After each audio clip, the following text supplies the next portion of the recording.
ನಮಸ್ಕಾರ Karnataka, welcome to my channel. ನಾನಿವತ್ತು ಮಾರ್ಗೊಂಡನಹಳ್ಳಿ ಕೆರೆ ತೋರಿಸ್ತಾ ಇದ್ದೀನಿ. ಈ ಒಂದು ಕೆರೆನ ಡೆವಲಪ್ ಮಾಡಿರೋದು JSW ಮತ್ತೆ ಬಾಷ್ ಕಂಪನಿ ಸೇರಿ ರಿನೋವೇಷನ್ ಮಾಡಿ 2022 ಅಲ್ಲೇನೋ ಡೆವಲಪ್ ಮಾಡಿದ್ದಾರೆ.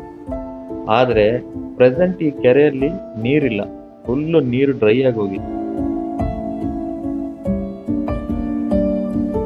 ಈ ಕೆರೆ ಚೆನ್ನಾಗಿರೋ ಟೈಮಲ್ಲಿ ತುಂಬಾ ಜನ ವಾಕಿಂಗ್ ಬರ್ತಾ ಇದ್ರು, ಮಕ್ಕಳೆಲ್ಲ ಇಲ್ಲಿ ಆಟ ಆಡಕ್ ಬರ್ತಾ ಇದ್ರು ಈ ಕೆರೆಯಲ್ಲಿ.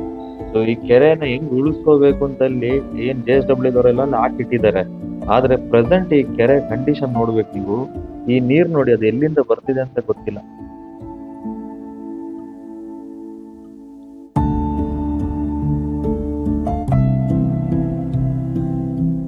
ಅದ್ರ ಒಳಗಡೆ ಇರೋ ವೇಸ್ಟ್ ನೋಡ್ಬೇಕು ನೀವು. ಎಲ್ಲಿ ನೋಡಿದ್ರು ಪ್ಲಾಸ್ಟಿಕ್, ಡ್ರಿಂಕ್ಸ್ ಬಾಟಲ್ಸ್, ಬರೀ ವೇಸ್ಟ್. ಈ ನಿಜವಾಗ್ಲೂ ನೋಡಿ ಎಷ್ಟು ಅಸಹ್ಯವಾಗಿದೆ ಅಂದ್ರೆ ಕೆರೆ.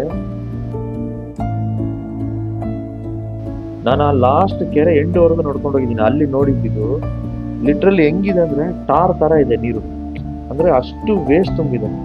ಸೊ ಆ ತರ ಇದ್ದಾಗ ನೀರ್ ಹೆಂಗ್ ಉಳಿಯಕ್ ಚಾನ್ಸ್? ಹೊಸದಾಗಿ ಹೆಂಗೆ ನೀರು ಇದ್ರಲ್ಲಿ ಬರುತ್ತೆ? ಬರೋದೇ ಇಲ್ಲ. ಸೊ ಇದ್ದಷ್ಟು ನೀರು ಡ್ರೈ ಆಗಿ ಹೋಗ್ತಾ ಇರುತ್ತೆ. ಆ ನೀರಿನ ಕಲರ್ ನೋಡಿ ಹೆಂಗಿದೆ ಅಂತ. ನಿಜವಾಗ್ಲೂ ಹೇಳ್ಬೇಕು, ಈ ಕೆರೆನ ಮೇಂಟೈನ್ ಮಾಡ್ತಿರೋದು ಯಾವ ಪಂಚಾಯತಿ ಅಂತ ನಿಜವಾಗ್ಲೂ ಗೊತ್ತಿಲ್ಲ, ಅಥವಾ ಯಾವ ಅಧಿಕಾರಿ ಅಂತಾನೆ ಗೊತ್ತಿಲ್ಲ. ಅಟ್ಲೀಸ್ಟ್ ಸುತ್ತಮುತ್ತ ಇರೋ ಜನಗಳಾದ್ರೂ ಇದ್ರ ಬಗ್ಗೆ ಒಂದು ಕ್ವಶನ್ ರೈಸ್ ಮಾಡ್ಬೋದಿತ್ತು. ಆ ಸರೌಂಡಿಂಗ್ ಅಲ್ಲಿ ಇರೋದೆಲ್ಲ ಬರೀ ಅಪಾರ್ಟ್ಮೆಂಟ್ಗಳೇ.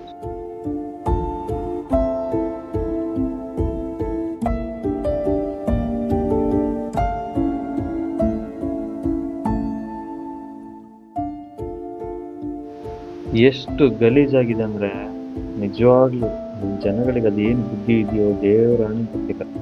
ಬಟ್ ಈ ಪಾರ್ಕಲ್ಲಿ ಎಷ್ಟು ಚೆನ್ನಾಗಿ ಎರಡು ಕಡೆ ಗಿಡಗಳನ್ನ ನೆಟ್ಟಿ ನೆರಳನ್ನ ಮೇಂಟೈನ್ ಮಾಡಿ, ಆ ಎರಡು ಕಂಪನಿ JSW ಅಂಡ್ ಬಾಷ್ ಎರಡೂ ಕೂಡ ಎಷ್ಟು ಚೆನ್ನಾಗಿ ಡೆವಲಪ್ ಮಾಡಿ ಕೊಟ್ಟಿದ್ದಾರೆ.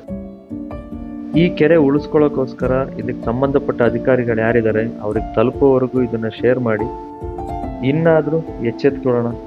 ಹಾಗೆ ಸಬ್ಸ್ಕ್ರೈಬ್ ಮಾಡೋದಕ್ಕೆ ಮರಿಬೇಡಿ. Thank you.